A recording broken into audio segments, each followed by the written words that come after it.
ಮಿತ್ರರೇ ನಮಸ್ಕಾರ. ಮಿತ್ರರೇ, ಬಂಗಾಳದಲ್ಲಿ ಬಿಜೆಪಿ ಸರ್ಕಾರ ರಚನೆಯಾಯಿತು ಅಂತ ಹೇಳಿದ್ದೆ. ಆದರೆ ಆ ಸರ್ಕಾರ ಹೇಗೆ ಕಾರ್ಯಾರಂಭ ಮಾಡಿದೆ ಅಂತ ಹೇಳದೇ ಇದ್ರೆ ಸರಿಯಾಗತ್ತಾ? ಅದಕ್ಕೋಸ್ಕರವಾಗಿ ಈ ವಿಡಿಯೋ ಮಾಡ್ತಾ ಇದ್ದೀನಿ. ಯಾಕೆ ಅಂತಂದ್ರೆ ಸುವೇಂದು ಅಧಿಕಾರಿ ಭರ್ಜರಿಯಾಗಿ ತನ್ನ ಸರ್ಕಾರವನ್ನು ಆರಂಭಿಸಿದ್ದಾರೆ. ಇವತ್ತು ಮೊದಲ ಕ್ಯಾಬಿನೆಟ್ ಸಭೆಯನ್ನು ನಡೆಸಿದ್ರು. ಸಭೆಯಲ್ಲಿ 6 ಪ್ರಮುಖ ನಿರ್ಧಾರಗಳನ್ನು ಕೈಗೊಂಡಿದ್ದಾರೆ.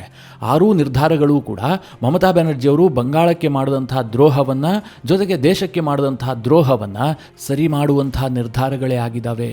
ಆ 6 ನಿರ್ಧಾರಗಳನ್ನು ನಿಮಗೆ ವಿವರಿಸಿ ಹೇಳ್ತೀನಿ. ಜೊತೆಗೆ ಬಂಗಾಳದಲ್ಲಿ TMC ಸೋತೆ ಹೋಗಿಲ್ಲ, ಈ ಚುನಾವಣೆ ಸರಿಯಾಗಿ ನಡೆದೇ ಇಲ್ಲ. ಕೇಂದ್ರ ಸರ್ಕಾರ ಅಂದ್ರೆ ಬಿಜೆಪಿಯವರು ಬಂಗಾಳದಲ್ಲಿ 100 ಸೀಟ್ಗಳನ್ನು ಲೂಟಿ ಮಾಡಿದ್ದಾರೆ ಅಂತ ಮಮತಾ ಬ್ಯಾನರ್ಜಿ ಬಾಯಿ ಬಡ್ಕೊಂಡಿದ್ರಲ್ಲ, ಅದಕ್ಕೆ ರಾಹುಲ್ ಗಾಂಧಿ ಕೂಡ ಸೊಪ್ಪು ಹಾಕಿದ್ರಲ್ಲ. ಈ ಕುರಿತಾಗಿ TMCಯ ಓರ್ವ ನಾಯಕ ಈಗ ಸತ್ಯ ಬಾಯ್ಬಿಟ್ಟಿದ್ದಾನೆ. TMCಯ ಸೋಲಿಗೆ ನಿಜವಾದ ಕಾರಣ ಏನು? ಮಮತಾ ಬ್ಯಾನರ್ಜಿ ಅವರು ಪಕ್ಷವನ್ನು ಯಾರ ಕೈಗೆ ವಹಿಸಿದ್ರು? TMCಯ ಗೂಂಡಾಗಳ ಅತ್ಯಾಚಾರ ಅನಾಚಾರ ಯಾವ ಹಂತಕ್ಕೆ ತಲುಪಿತ್ತು? ಇದೆಲ್ಲದರ ಬಗ್ಗೆ TMCಯನ್ನ ಹಲವು ವರ್ಷಗಳ ಕಾಲ ಸಮರ್ಥಿಸಿಕೊಂಡಂತಹ ಒಬ್ಬ ವ್ಯಕ್ತಿಯೇ ಇವತ್ತು ಸತ್ಯ ಹೇಳಿದ್ದಾರೆ. ಆತ ಬಹಳ ಇಂಟ್ರೆಸ್ಟಿಂಗ್ ವಿಚಾರಗಳನ್ನು ಕೂಡ ಹೇಳಿದ್ದಾನೆ. ಅದೆಲ್ಲದರ ಬಗ್ಗೆ ಈ ವಿಡಿಯೋದಲ್ಲಿ ನಿಮಗೆ ಡೀಟೇಲ್ ಆಗಿ ಮಾಹಿತಿ ಕೊಡ್ತೀನಿ. ನೀವು ಈ ವಿಡಿಯೋನ ಕೊನೆವರೆಗೂ ಮಿಸ್ ಮಾಡದೆ ನೋಡಿ. ಬಂಗಾಳದ ನೂತನ ಮುಖ್ಯಮಂತ್ರಿ ಸುವೇಂದು ಅಧಿಕಾರಿ ಇವತ್ತು ತನ್ನ ಫಸ್ಟ್ ಕ್ಯಾಬಿನೆಟ್ ಮೀಟಿಂಗ್ ಅನ್ನು ಮಾಡಿದ್ರು. ಆ ಕ್ಯಾಬಿನೆಟ್ ಮೀಟಿಂಗ್ನಲ್ಲಿ ಪ್ರಮುಖವಾದಂತಹ 6 ನಿರ್ಧಾರಗಳನ್ನು ಕೈಗೊಂಡ್ರು. ಅದರಲ್ಲಿ ಅತ್ಯಂತ ಮುಖ್ಯವಾದಂತಹ ನಿರ್ಧಾರ ಯಾವುದು ಕೇಳಿದ್ರೆ, ಭಾರತ ಮತ್ತು ಬಾಂಗ್ಲಾದೇಶದ ಗಡಿಗೆ ಕುರಿತಾಗಿ ಸುವೇಂದು ಅಧಿಕಾರಿ ಕೈಗೊಂಡಂತಹ ನಿರ್ಧಾರ. ಅದೇನು ಕೇಳಿದ್ರೆ, ನಿಮಗೆಲ್ಲ ಗೊತ್ತೇ ಇರಬಹುದು, ಮಮತಾ ಬ್ಯಾನರ್ಜಿ ಅಧಿಕಾರದಲ್ಲಿದ್ದಷ್ಟು ದಿನ ಕೇಂದ್ರ ಸರ್ಕಾರ ಮಮತಾ ಬ್ಯಾನರ್ಜಿ ಕಡೆಗೆ ಬೊಟ್ಟು ಮಾಡ್ತಾ ಇತ್ತು.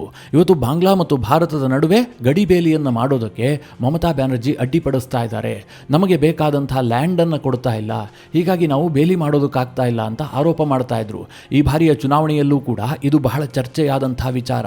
ಇವತ್ತು ಮೊದಲ ಕ್ಯಾಬಿನೆಟ್ನಲ್ಲಿ ಸುವೇಂದು ಅಧಿಕಾರಿ ಆ ಬಗ್ಗೆ ತೀರ್ಮಾನ ಕೈಗೊಂಡಿದ್ದಾರೆ. ಕೇಂದ್ರಕ್ಕೆ ಎಷ್ಟು ಜಾಗ ಬೇಕೋ ಅಷ್ಟೂ ಜಾಗವನ್ನು ಬಿಟ್ಟು ಕೊಡೋದಕ್ಕೆ ತೀರ್ಮಾನಿಸಲಾಗಿದೆ. 45 ದಿನದಲ್ಲಿ ಗಡಿಬೇಲಿ ನಿರ್ಮಾಣಕ್ಕೋಸ್ಕರವಾಗಿ ಎಷ್ಟು ಜಮೀನು ಬೇಕೋ ಅಷ್ಟೂ ಜಮೀನನ್ನ BSFಗೆ ಹಸ್ತಾಂತರ ಮಾಡ್ತೀವಿ ಅಂತ ಸುವೇಂದು ಅಧಿಕಾರಿ ಘೋಷಣೆಯನ್ನು ಕೂಡ ಮಾಡಿದ್ದಾರೆ. ಇದು ಬಹಳ ಇಂಪಾರ್ಟೆಂಟ್ ಆದಂತಹ ನಿರ್ಧಾರ. ಯಾಕೆ ಕೇಳಿದ್ರೆ, ಪಶ್ಚಿಮ ಬಂಗಾಳ ಮತ್ತು ಬಾಂಗ್ಲಾದೇಶದ ನಡುವೆ ಒಟ್ಟು 2116 ಕಿಲೋಮೀಟರ್ನಷ್ಟು ಗಡಿ ಇದೆ. ಇದರಲ್ಲಿ ಈವರೆಗೆ ಬೇಲಿ ಆಗಿರುವಂತಹದ್ದು 1648 ಕಿಲೋಮೀಟರ್ ಮಾತ್ರ. ಹತ್ರ 600 ಕಿಲೋಮೀಟರ್ ಯಾವುದೇ ರೀತಿಯಲ್ಲೂ ಬೇಲಿ ಇಲ್ಲ. ಈಗ ನಮ್ಮ ಜಮೀನಿಗೂ ಇನ್ನೊಬ್ಬರ ಜಮೀನಿಗೂ ಬೇಲಿ ಇರುತ್ತಲ್ಲ, ಆ ರೀತಿಯ ಬೇಲಿ ಕೂಡ ಇಲ್ಲ. ಬಾಂಗ್ಲಾ ಮತ್ತು ಭಾರತದ ನಡುವೆ ಕೇವಲ ಕಲ್ಲುಗಳು ಮಾತ್ರ ಇದೆ. ಇದು ಭಾರತ, ಇದು ಬಾಂಗ್ಲಾ ಅಂತ. ಕಿಲೋಮೀಟರ್ ದೂರಕ್ಕೆ ಇರುವಂತಹ ಗಡಿ ಕಲ್ಲನ್ನು ಬಿಟ್ಟರೆ ಒಂದು ತಂತಿ ಎಳೆಯೂ ಕೂಡ ಬೇಲಿಯ ರೂಪದಲ್ಲಿಲ್ಲ. ಈ ಪೈಕಿ 112 ಕಿಲೋಮೀಟರ್ ಜಾಗವನ್ನು ಬೇಲಿ ಮಾಡೋದಕ್ಕೆ ಸಾಧ್ಯ ಇಲ್ಲ ಅಂತ ಈಗಾಗಲೇ ತೀರ್ಮಾನ ಮಾಡಲಾಗಿದೆ. ಯಾಕೆ ಕೇಳಿದ್ರೆ, ಅಲ್ಲಿ ನದಿ ಇದೆ. ನದಿಯ ಈ ಭಾಗದಲ್ಲಿ ಬೇಲಿ ಮಾಡೋದಕ್ಕೂ ಸಾಧ್ಯ ಇಲ್ಲ, ಆ ಭಾಗದಲ್ಲಿ ಬೇಲಿ ಮಾಡೋದಕ್ಕೂ ಸಾಧ್ಯ ಇಲ್ಲ. ಅಲ್ಲಿ ನ್ಯಾಚುರಲ್ ಬಾರ್ಡರ್ ಅಂತಂದ್ರೆ ನದಿ. ಅಲ್ಲಿ ನುಸುಳುಕೋರರನ್ನು ತಪ್ಪಿಸೋದಕ್ಕೆ ಬೇರೆಯದೇ ಸುರಕ್ಷಿತ ಕ್ರಮಗಳನ್ನು ಕೈಗೊಳ್ಳಬೇಕು. ಅದಕ್ಕೆ ಈಗಾಗಲೇ ಬೇರೆ ಬೇರೆ ಯೋಜನೆಗಳನ್ನು ರೂಪಿಸ್ತಾ ಇದ್ದಾರೆ. ಅದು ಕೂಡ ಜಾರಿಗೆ ಬರಬಹುದು. ಆದ್ರೆ ಮಿತ್ರರೇ, 456 ಕಿಲೋಮೀಟರ್ ದೂರ ಏನಿದೆ ಅಲ್ಲಿ ಬೇಲಿ ಮಾಡಬಹುದು. ಅಲ್ಲಿ ಬೇಲಿ ಮಾಡೋದಕ್ಕೆ ಅಡ್ಡಿ ಆಗ್ತಾ ಇದ್ದಿದ್ದೇನು ಕೇಳಿದ್ರೆ, ಮಮತಾ ಬ್ಯಾನರ್ಜಿ ಅವರ ಸರ್ಕಾರ. ಇದನ್ನು ಕೇಳಿದ್ರೆ ನಿಮಗೆ ಆಶ್ಚರ್ಯ ಆಗಬಹುದು, ಆದ್ರೂ ಕೂಡ ಸತ್ಯ. ಕೇಂದ್ರ ಸರ್ಕಾರ ಈಗಾಗಲೇ 181 ಕಿಲೋಮೀಟರ್ ಬೇಲಿ ಮಾಡೋದಕ್ಕೋಸ್ಕರ ಭೂ ಸ್ವಾಧೀನ ಮಾಡ್ಕೊಳ್ಬೇಕಲ್ಲ, ಅದಕ್ಕೋಸ್ಕರವಾಗಿ ಹಣವನ್ನು ಕೂಡ ಪಾವತಿ ಮಾಡಿತ್ತು. ಆದರೂ ಸಹ ರಾಜ್ಯ ಸರ್ಕಾರ ಸಹಕಾರವನ್ನು ಕೊಡದೆ, ಅಂದ್ರೆ ಭೂಮಿಯನ್ನು ಹಸ್ತಾಂತರ ಮಾಡದೆ ಸತಾಯಿಸ್ತಾ ಇತ್ತು. ಕೋಲ್ಕತ್ತಾ ಹೈಕೋರ್ಟ್ ಕೂಡ ಮಮತಾ ಬ್ಯಾನರ್ಜಿ ಸರ್ಕಾರಕ್ಕೆ ಆದೇಶ ಮಾಡಿತ್ತು. ಆದರೆ ಹೈಕೋರ್ಟ್ ಆದೇಶವನ್ನು ಕೂಡ ಮಮತಾ ಬ್ಯಾನರ್ಜಿ ಪಾಲಿಸಿರಲಿಲ್ಲ. ಆದರೆ ಸುವೇಂದು ಅಧಿಕಾರಿ CM ಆಗ್ತಿದ್ದ ಹಾಗೆ ತನ್ನ ಫಸ್ಟ್ ಕ್ಯಾಬಿನೆಟ್ ಮೀಟಿಂಗ್ನಲ್ಲೇ ಈ ಬಗ್ಗೆ ತೀರ್ಮಾನ ಕೈಗೊಂಡಿದ್ದಾರೆ. 45 ದಿನದಲ್ಲಿ ಅದೆಷ್ಟು ಭೂಮಿ ಬೇಕೋ ಅಷ್ಟೂ ಭೂಮಿಯನ್ನ ರಾಜ್ಯ ಸರ್ಕಾರ ಜನರಿಂದ ಖರೀದಿ ಮಾಡಿಬಿಟ್ಟು BSFಗೆ ಹಸ್ತಾಂತರ ಮಾಡುತ್ತೆ. BSF ಗಡಿ ನಿರ್ಮಾಣಕ್ಕೋಸ್ಕರವಾಗಿ ಎಷ್ಟು ಭೂಮಿಯನ್ನ ಕೇಳುತ್ತೋ ಅಷ್ಟೂ ಭೂಮಿಯನ್ನ ಬಿಟ್ಟು ಕೊಡೋದಕ್ಕೆ ಪಶ್ಚಿಮ ಬಂಗಾಳದ ನೂತನ ಮುಖ್ಯಮಂತ್ರಿ ಸುವೇಂದು ಅಧಿಕಾರಿ ತೀರ್ಮಾನ ಕೈಗೊಂಡಿದ್ದಾರೆ.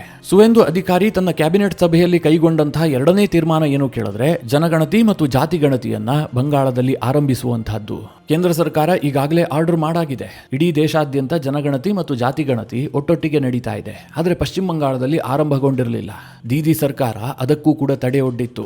ಹಾಗೆ ಕ್ಯಾಬಿನೆಟ್ನಲ್ಲಿ ಕೈಗೊಂಡಂತಹ 3ನೇ ನಿರ್ಧಾರ, ಕೇಂದ್ರ ಸರ್ಕಾರದ ಎಲ್ಲಾ ಯೋಜನೆಗಳನ್ನ ಬಂಗಾಳಕ್ಕೆ ವಿಸ್ತರಿಸುವಂತಹದ್ದು. ಅದು ಆಯುಷ್ಮಾನ್ ಭಾರತ್ ಯೋಜನೆ ಇರಬಹುದು ಅಥವಾ PM ಹೆಸರಿನಲ್ಲಿರುವಂತಹ ಎಲ್ಲಾ ಯೋಜನೆಗಳಿರಬಹುದು. ಕೇಂದ್ರದ ಎಲ್ಲಾ ಯೋಜನೆಗಳನ್ನ ಬಂಗಾಳದ ಜನರಿಗೂ ಕೂಡ ತಲುಪಿಸೋದಕ್ಕೆ ತೀರ್ಮಾನ ಕೈಗೊಳ್ಳಲಾಗಿದೆ. ಮಿತ್ರರೇ, ಇದೊಂದು ಪಾಲಿಟಿಕ್ಸ್ ಇದೆಯಲ್ಲ, ಇದು ನನಗೆ ಅರ್ಥವೇ ಆಗದಂತಹ ವಿಚಾರ. ಕೇಂದ್ರ ಸರ್ಕಾರದ ಯೋಜನೆಗಳನ್ನ ರಾಜ್ಯ ಸರ್ಕಾರ ತಡೆ ಹಿಡಿಯೋದಾದ್ರೂ ಯಾಕೆ? ಈಗ ಆಯುಷ್ಮಾನ್ ಭಾರತ್ ಯೋಜನೆಯನ್ನ ಕೇಂದ್ರ ಸರ್ಕಾರ ತಂದಿದೆಯಪ್ಪ, ಅದರಿಂದ ಬಂಗಾಳದ ಜನರಿಗೆ ಲಾಭವೇ ಆಗತ್ತೆ ಹೊರತು ನಷ್ಟ ಏನಾದ್ರೂ ಆಗತ್ತಾ? ಆದ್ರೆ ಮಮತಾ ಬ್ಯಾನರ್ಜಿ ಅದನ್ನ ತಡೆ ಹಿಡಿದು ಕುಳಿತಿದ್ರು. ಈಗ ಸುವೇಂದು ಅಧಿಕಾರಿ ಆ ಯೋಜನೆಗಳನ್ನ ರಾಜ್ಯಕ್ಕೆ ವಿಸ್ತರಿಸೋದಕ್ಕೆ ತೀರ್ಮಾನ ಮಾಡ್ತಾ ಇದ್ದಾರೆ. ಹಾಗೆ ನಾಲ್ಕನೇದಾಗಿ ಕೈಗೊಂಡಂತಹ ನಿರ್ಧಾರ ಅಂತಂದ್ರೆ IAS ಮತ್ತು IPS ಅಧಿಕಾರಿಗಳ ತರಬೇತಿ ವಿಚಾರದಲ್ಲಿ ಒಂದಷ್ಟು ಬದಲಾವಣೆಯನ್ನು ತಂದಿದ್ದಾರೆ. ಈ ಹಿಂದೆ ಮಮತಾ ಬ್ಯಾನರ್ಜಿ ಅವರು ತನ್ನ ರಾಜ್ಯದ IAS ಮತ್ತು IPS ಅಧಿಕಾರಿಗಳನ್ನ ಬೇರೆ ರಾಜ್ಯಗಳಿಗೆ ತರಬೇತಿಗೆ ಅಂತ ಕಳಿಸ್ತಾ ಇರಲಿಲ್ಲ. ಅದಕ್ಕೆ ನಿಯಮವನ್ನ ತಂದು ಅದನ್ನ ತಡೆ ಹಿಡಿದಿದ್ರು.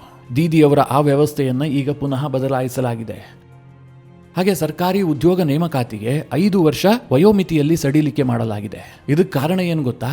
ಈ ಹಿಂದೆ ಮಮತಾ ಬ್ಯಾನರ್ಜಿ ಅವರ ಸರ್ಕಾರದಲ್ಲಿ TMC ಕಾರ್ಯಕರ್ತರಾಗಿರುವಂತಹದ್ದೇ ಉದ್ಯೋಗಕ್ಕೆ ಅರ್ಹತೆ ಆಗಿರ್ತಾ ಇತ್ತು. ಹೀಗಾಗಿ ಅನೇಕ ಅರ್ಹರು ಉದ್ಯೋಗವನ್ನ ಕಳೆದುಕೊಂಡಿದ್ದಾರೆ. ಅವರಿಗೆಲ್ಲ ಏಜ್ ಬಾರ್ ಆಗ್ಬಿಟ್ಟಿದೆ. ಈಗ ಅಂತವರಿಗೆ ಮತ್ತೆ ಅವಕಾಶವನ್ನ ಕಲ್ಪಿಸುವ ಉದ್ದೇಶದಿಂದ ವಯೋಮಿತಿಯಲ್ಲಿ 5 ವರ್ಷಗಳ ಕಾಲ ಸಡಿಲಿಕೆ ಮಾಡಲಾಗಿದೆ. ಇನ್ನು ದೇಶಾದ್ಯಂತ BNS ಕಾಯ್ದೆ ಜಾರಿಗೆ ಬಂದಿದೆ. ಹೀಗಾಗಿ ಈ ಹಿಂದೆ ಇದ್ದಂತಹ IPC ಸೆಕ್ಷನ್ಗಳೆಲ್ಲವೂ ಕೂಡ ರದ್ದಾಗಿದೆ. ಆದರೆ ಪಶ್ಚಿಮ ಬಂಗಾಳದಲ್ಲಿ ಆಗಿರಲಿಲ್ಲ. ಪಶ್ಚಿಮ ಬಂಗಾಳದಲ್ಲಿ ಇವತ್ತಿಗೂ ಕೂಡ IPCನೇ ನಡೀತಾ ಇತ್ತು. ಆದರೆ ಸುವೇಂದು ಅಧಿಕಾರಿ ಇವತ್ತಿನ ಕ್ಯಾಬಿನೆಟ್ ಸಭೆಯಲ್ಲಿ ಇಡೀ ಪಶ್ಚಿಮ ಬಂಗಾಳದಲ್ಲಿ BNS ಕಾಯ್ದೆಯನ್ನ ಜಾರಿ ತರೋದಕ್ಕೆ ನಿರ್ಧಾರ ಮಾಡಿದ್ದಾರೆ. ಹೀಗೆ ಸುವೇಂದು ಅಧಿಕಾರಿ ತನ್ನ ಮೊದಲ ಕ್ಯಾಬಿನೆಟ್ನಲ್ಲಿ ಒಟ್ಟು 6 ನಿರ್ಧಾರಗಳನ್ನು ಕೈಗೊಂಡಿದ್ದಾರೆ. ಇದರ ಜೊತೆಗೆ ಅವರು ಮಾಡಿದಂತಹ ಇನ್ನೊಂದು ಘೋಷಣೆ ಏನು ಕೇಳಿದ್ರೆ, ಈ ಹಿಂದೆ ಮಮತಾ ಬ್ಯಾನರ್ಜಿ ಅವರು ಜಾರಿಗೆ ತಂದಿದ್ದಂತಹ ಲಕ್ಷ್ಮೀ ಭಂಡಾರ್ ಯೋಜನೆ ಏನಿದೆ ಅದನ್ನ ಸ್ಥಗಿತಗೊಳಿಸೋದಿಲ್ಲ, ಅದು ಹಾಗೆ ಮುಂದುವರಿತಾ ಇರುತ್ತೆ. ಈ ಲಕ್ಷ್ಮೀ ಭಂಡಾರ್ ಯೋಜನೆ ಅಡಿಯಲ್ಲಿ SC/ST ಮಹಿಳೆಗೆ ಪ್ರತಿ ತಿಂಗಳು 1200 ರೂಪಾಯಿ ಕೊಡಲಾಗ್ತಾ ಇತ್ತು. ಹಾಗೆ ಸಾಮಾನ್ಯ ಮಹಿಳೆಯರಿಗೆ 1000 ರೂಪಾಯಿ ಕೊಡಲಾಗ್ತಾ ಇತ್ತು. ಈಗ ಸುವೇಂದು ಅಧಿಕಾರಿ ಅದನ್ನ ಹಾಗೆ ಕಂಟಿನ್ಯೂ ಮಾಡೋದಾಗಿ ಹೇಳಿದ್ದಾರೆ. ಮಿತ್ರರೇ, ಇದೆಲ್ಲವೂ ಕೂಡ ಬಂಗಾಳದ ಮುಖ್ಯಮಂತ್ರಿ ಸುವೇಂದು ಅಧಿಕಾರಿ ಕೈಗೊಂಡಂತಹ ನಿರ್ಧಾರಗಳ ವಿಚಾರವಾದರೆ, ಇನ್ನೊಂದು ಕಡೆಯಲ್ಲಿ ಬಂಗಾಳದಲ್ಲಿ ರಾಜಕೀಯ ದಿನೇ ದಿನೇ ಇಂಟ್ರೆಸ್ಟಿಂಗ್ ಆಗ್ತಾ ಇದೆ. TMCಯ ಕಠೋರ ಸತ್ಯಗಳು ದಿನೇ ದಿನೇ ಹೊರಬರೋದಕ್ಕೆ ಶುರುವಾಗಿದೆ. ನಿಮಗೆಲ್ಲ ಗೊತ್ತೇ ಇದೆ, ಚುನಾವಣಾ ಫಲಿತಾಂಶ ಬರ್ತಿದ್ದ ಹಾಗೆ ಮಮತಾ ಬ್ಯಾನರ್ಜಿ ಒಂದು ಹಂಗಾಮ ಸೃಷ್ಟಿ ಮಾಡಿಬಿಟ್ರು. ಬಿಜೆಪಿಯವರು 100 ಸೀಟ್ಗಳನ್ನ ಲೂಟ್ ಮಾಡಿದ್ದಾರೆ. ಇದು ಅವರ ಗೆಲುವಲ್ಲ. ತಾಂತ್ರಿಕವಾಗಿ ಅವರು ಗೆದ್ದಿರಬಹುದು, ಆದರೆ ನೈತಿಕವಾಗಿ ಗೆಲುವು ನಮ್ಮದೇ. ನಾನು ಯಾವುದೇ ಕಾರಣಕ್ಕೂ ರಾಜೀನಾಮೆ ಕೊಡೋದಿಲ್ಲ. ಹೀಗೆಲ್ಲ ಮಮತಾ ಬ್ಯಾನರ್ಜಿ ಒಂದು ಡ್ರಾಮಾ ಮಾಡಿದ್ರು. ಮಿತ್ರರೇ, ಇದಕ್ಕೆ ಉತ್ತರವನ್ನ ಮಮತಾ ಬ್ಯಾನರ್ಜಿಯವರ ಮಾಜಿ ಆಪ್ತನೇ ಕೊಟ್ಟಿದ್ದಾನೆ. ಬಂಗಾಳದಲ್ಲಿ ಮಮತಾ ಬ್ಯಾನರ್ಜಿಯವರ ಪಕ್ಷ ಸೋಲೋದಕ್ಕೇನು ಕಾರಣ, ನಿಜವಾಗ್ಲೂ ಸೋತಿದರೋ ಇಲ್ವೋ, ಇದರ ಬಗ್ಗೆ ಇಷ್ಟು ದಿನ ದೀದಿಯನ್ನ ಸಮರ್ಥಿಸಿಕೊಳ್ತಾ ಇದ್ದಂತಹ ವ್ಯಕ್ತಿಯೇ ಬಹಿರಂಗವಾಗಿ ಹೇಳಿಕೆ ಕೊಟ್ಟಿದ್ದಾರೆ. ನಿಮಗೆ ಮೊನ್ನೆ ಒಂದು ವಿಡಿಯೋದಲ್ಲಿ ತಿಳಿಸಿದ್ದೆ, ಬಂಗಾಳದಲ್ಲಿ 5 ಮಂದಿ TMC ನಾಯಕರ ವಿರುದ್ಧವಾಗಿ ಶೋಕಾಸ್ ನೋಟಿಸ್ ಹೊರಡಿಸಲಾಗಿದೆ, TMC ಅಂತಹ ಕ್ರಮವನ್ನ ಕೈಗೊಂಡಿದೆ ಅಂತ. ಅದರಲ್ಲಿ ಮಿತ್ರರೇ, ರಿಜು ದತ್ತಾ ಕೂಡ ಒಬ್ರು. ಅವರನ್ನು ಈಗ ಪಕ್ಷದಿಂದ ಉಚ್ಚಾಟನೆಯನ್ನ ಕೂಡ ಮಾಡಲಾಗಿದೆ. ಈ ಉಚ್ಚಾಟನೆ ಆಗ್ತಾ ಇದ್ದ ಹಾಗೆ ರಿಜು ದತ್ತಾ ಮಾಧ್ಯಮಕ್ಕೆ ಹೇಳಿಕೆ ಕೊಟ್ಟಿದ್ದಾರೆ. ANIಗೆ ಕೊಟ್ಟಂತಹ ಸಂದರ್ಶನದಲ್ಲಿ ಅವರು ಸ್ಪಷ್ಟವಾಗಿ ಮಮತಾ ಬ್ಯಾನರ್ಜಿ ಹೇಗೆ ಸೋತಿದ್ದಾರೆ, ತೃಣಮೂಲ ಕಾಂಗ್ರೆಸ್ ಎಡವಿದ್ದೆಲ್ಲಿ, ಯಾವ ರೀತಿಯಾದಂತಹ ಕೆಟ್ಟ ತಂತ್ರಗಾರಿಕೆ ಮಾಡಿದ್ದಾರೆ, ಎಲ್ಲವುದನ್ನು ಕೂಡ ಕುಲ್ಲಂ ಕುಲ್ಲ ಹೇಳಿದ್ದಾರೆ. ಮೊದಲನೇದಾಗಿ ರಿಜು ದತ್ತಾ ಹೇಳದಂತಹ ಸ್ಫೋಟಕ ಸತ್ಯ ಏನು ಕೇಳಿದ್ರೆ, TMC ಕಳೆದ ಕೆಲ ತಿಂಗಳಿನಿಂದ ಮಮತಾ ಬ್ಯಾನರ್ಜಿ ಕೈಲೂ ಇರಲಿಲ್ಲ, ಅಭಿಷೇಕ್ ಬ್ಯಾನರ್ಜಿ ಅವರ ಕೈಲೂ ಕೂಡ ಇರಲಿಲ್ಲ. ಟೋಟಲಿ ಇಡೀ ಪಕ್ಷವನ್ನ ಐಪ್ಯಾಕ್ಗೆ ವಹಿಸಲಾಗಿತ್ತು. ಐಪ್ಯಾಕ್ನವರೇ ಇಡೀ ಚುನಾವಣೆಯನ್ನ ನಡೆಸಿದ್ದು.